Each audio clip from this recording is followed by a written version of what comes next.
What's up, guys? Welcome back to another episode on Proven Power Cycles. For those of you who don't know me, my name is Eric and I am the main tuner here at Proven Power Cycles.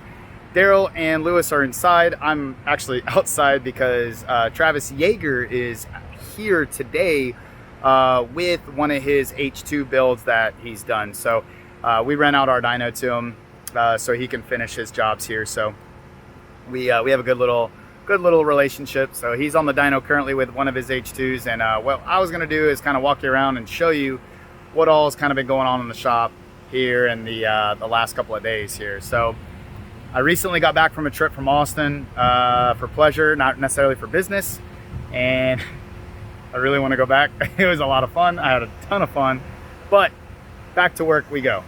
So the first thing I wanted to kind of walk you guys through is we have got a 2023 Ducati V2 in, and we have been tuning this now for the last, today is Tuesday, so we've been tuning on this bike for the last day or so and trying to get it figured out. We've been going back and forth with Woolwich on it, and these are a little tricky to tune. I'm not gonna lie, Ducati is not an easy platform. A lot of tuners that actually can utilize Woolwich won't even tune these. They won't even touch them because of how complicated they are. They do have some tricky points in that. So I'm gonna get this thing back on the dyno. We've tried one method of tuning, and what we're gonna do next, we're gonna get it back on the dyno and try a different method of tuning to get it dialed in.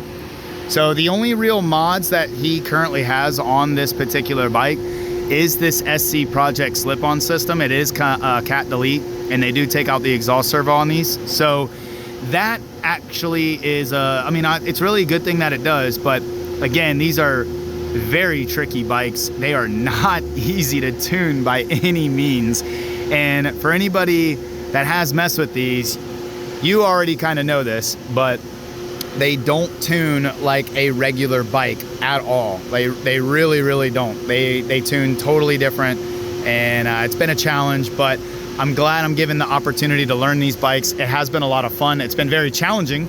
I definitely want to at times just go and hit something, but at the same time I enjoy a challenge, and this is why I'm in this field. Not every day is going to go smooth as butter. Some days you're going to have some challenges, and some days you're going to overcome those challenges. So, but it's a beautiful bike. I really do enjoy the Ducati platform. All in all, they're just not easy bikes to tune, but I know once I get it figured out, we'll get these things lined up, and we'll get a bunch of them in here to start tuning more and more of these. But I'm not gonna make a full-on video of this. We already had a V2 that we did try to make a video on. We had some issues with that as well, but we're gonna actually, you know what?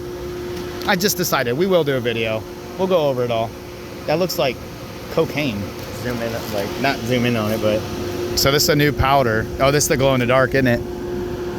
I'm putting it in the sun. I want to put you in the oven. Yeah, that's dope. So Brandon does all the powder coating here. He's got Killing It Coatings. So he does all the powder coating, and this is a glow in the dark powder. Clear. Clear? Glow in the dark clear. It's still powder, but it's just a clear. It's the last coat. So you'll be driving around and your stuff looks normal, and then you're like a lightsaber at night. That's gonna be badass. I can't wait to see it, like actually on something. Well, I'm gonna put it in the oven right now. Oh, you're gonna bake something? No, I just want to get it hot, put it in the sun, and then, yeah. Oh, and look, it's heat activated to get it to glow? The sun activates it. Oh, well, don't hit it in the oven, like, No, the oven's off. It's just black. I can Oh. I thought you were about to go throw it in the oven. I was like, wait, why? Right, real quick, come on. All right, let's go on an adventure. All right, who's getting on their knees? Oh my God. That's pretty cool. Is that crazy? That's cool. Yeah? That's cool.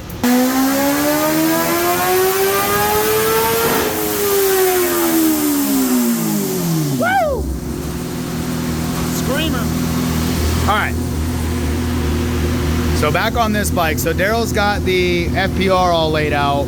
I like it. This is gonna be a little tough. We'll have to figure. I think they even make a bridge, for something like this. I don't know, but we'll have to figure that part of it out. That's really close. But all in all, I'm loving the way the FPR is sitting. So we're gonna have his new regulator here. This is the fuel pressure regulator. We're gonna have it sitting here nice and tucked in there. This will be our return going to the tank. And then here we're gonna have our line going into the railing there. And then this is gonna come back from the pump over here. The pump's sitting up here. So what Daryl and I were just talking about, we're gonna critique this, okay? This is just kind of a rough draft, if you guys will. So no matter what though, the fuel line is gonna come up here into the pump here. We're gonna have it come out. We're gonna either go down this side or that side. And we're gonna have it run into the FPR, and then we're gonna route our fuel line up in here and get this fuel system all laid out. So, but we're gonna get this figured out here in just a minute. Daryl's going through it now.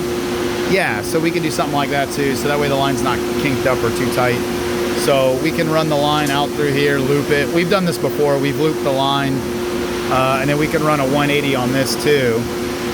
And we'll route this back over there, something like that. And then we're gonna run the guy a new gauge as well. The customer's gonna get a brand new gauge. So we're gonna run a line up in here and have it come up to the front so he can have a nice cool fuel pressure gauge. So he'll be able to see all that too. See Jaeger make another pull real quick.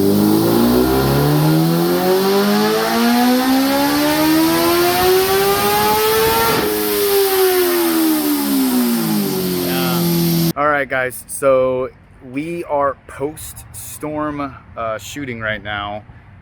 Basically, I'm sure everybody knows at this point, and if you don't know, we just had a hurricane pass through here in Florida on our western coast. It just went up in St. Petersburg, which is where our shop is located, got hit pretty badly. Now, we got insane. I don't know how we got so lucky, because normally just a thunderstorm here and we'd have flooding and all kinds of stuff. So we got very, very lucky, but then again, we did prep very, very extensively this time for the shop to make sure that the flooding and the storm surge and all that jazz, if we were to have it, that we were as prepared as possible. So thank God we didn't get as much flooding as some of the other places. But with that being said, there are some drawbacks still. We don't have phone lines. We had power. It kind of went off and on, but luckily we have power. I'm very grateful for that, but our phone lines are still down. I guess there was extensive damages to some of the poles around here. So in the city of St. Pete and all in this area, Clearwater, St. Pete and everything, they've been trying, Pinellas County, they've been really trying to update all of the poles, the telephone poles, to these like aluminum style ones, to be a little bit stronger. I'm looking at ours now. Ours are still wooden ones, but they did replace them. Kind of see up here, we have some replacements done, but all in all though, it is still on older wiring and stuff. Anyways, we don't have phones still, but I figured we'd just take you through at least some of the things that we have going on right now. Admittedly, this is definitely going to be more of a shorter one than what we normally do, just because again, we've been prepping for the storm last week and the storm hit on Thursday. So we were prepping basically part of Tuesday and into Wednesday. We were going to Home Depot and buying stuff to, again, kind of prepare for the storm. So admittedly, a lot of last week was kind of a wash, but we wanted to at least get you guys out, and at least some of our customers. We are making posts on Facebook. We are calling and messaging some of the guys back, but there are a lot of you. So we are trying to broadcast this basically the easiest way possible for us too. So we are a little bit behind. Machine shops are behind. There's other places of business that haven't shipped out product yet because of the storm. There's all kinds of things that get delayed with these storms. So for those of you who are current customers, please be patient with us. We are trying. We are working. We're calling all these shops. We're following up on orders. We're doing everything that we can in as timely manner as possible. So we've got this 2024 ZX-10R on the roller right now. Got to get this thing all strapped down. Lewis and them, they just got done installing a full M4 exhaust. So these aren't super common to do the full systems on these. Normally a lot of people just do the slip-on and roll with it just like that. But this particular customer wanted to do the full system. So we did. So we're getting ready to tune this thing, getting ready to see what this thing lays out. And we got Daryl over here. He is working on the fueling system for the land speed bike. So this was one of the bikes that we were actually scheduled to basically get started at the end of last week, but because of the storm, it really screwed everything up. So a little disappointed about all that, but again, we're here diligently working, trying to get this thing wrapped up. So the fueling system should be all completed today. And then after we complete the fueling system, then we're gonna keep working on the turbo and the plumbing of the wastegate and all that jazz. And then we'll have it wired in. So there's definitely a handful of things to get done before we can start this bike up, but we're very, very close. Like honestly, I know it doesn't look it, but we are very close. And we'll go over all this once Daryl's all wrapped up with the fueling system. We'll go through and show you guys kind of how it all looks and how we did the layout. So, and we finally got the Gen 3. We got this thing all wrapped up. So just in brief, there was quite a few things wrong with the way they had it set up. So the way the speed sensor was mounted back here. So Bobby made this custom mounting bracket, as you can see here. This is a Roaring Toys custom outside drive OSD setup, 330 kit. So, and it's got an air ride and everything, but the way that the speed sensor was positioned and the spacing on it was off a little bit. So between doing that and then flashing the ECU, we were able to kind of manipulate a few things. And then we also redid the front wheel speed sensor and we got it all to work. So the customer's brother actually came down and took it for a ride. It's pretty difficult. We have to go out and actually physically ride it. We can't just necessarily throw it on the dyno.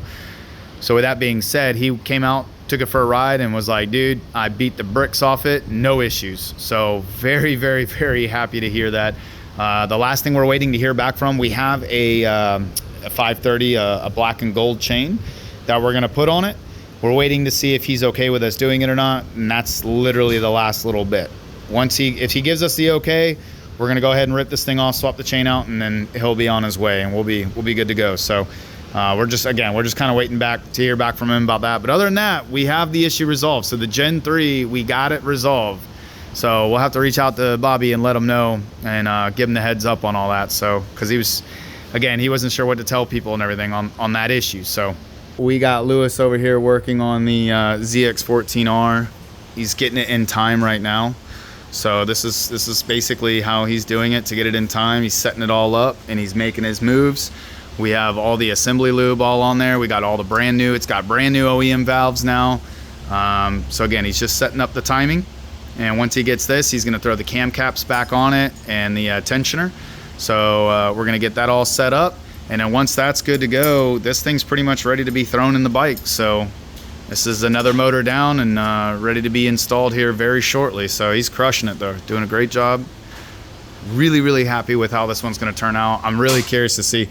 So yeah, if you're watching this, John, we're just letting you know we're still working diligently. We should be done here soon, brother, okay? But regardless, he's almost done with this one. We're almost wrapped up with this one. And we have a few more things. We're waiting on a few more things for this particular bike and the LSR bike. So both of these we're also waiting on a small part for that. But we're almost done. We're making progress considering we've had all these delays. I was out of town the week before. We got hit with a hurricane last week. I'm going out of town this week. It's a lot. So stressful. I'm ready for another break. I'm already ready for a break. Already for round two. For all of those who are watching, we appreciate you guys. Thank you for your patience. For those of you who are current customers, we appreciate your patience. We really do. We are working diligently. We are trying to get you guys all updated and everything. There's like I said, there are a lot of you guys, and there's a lot of you guys planning to come in that we're also talking to. So again, have patience with us, please. It's not just us you're dealing with. We also have, like I said, machine shops and other places that we order parts where they're holding parts, places that are also in Florida that are making parts for us that, again, we're all being affected by it.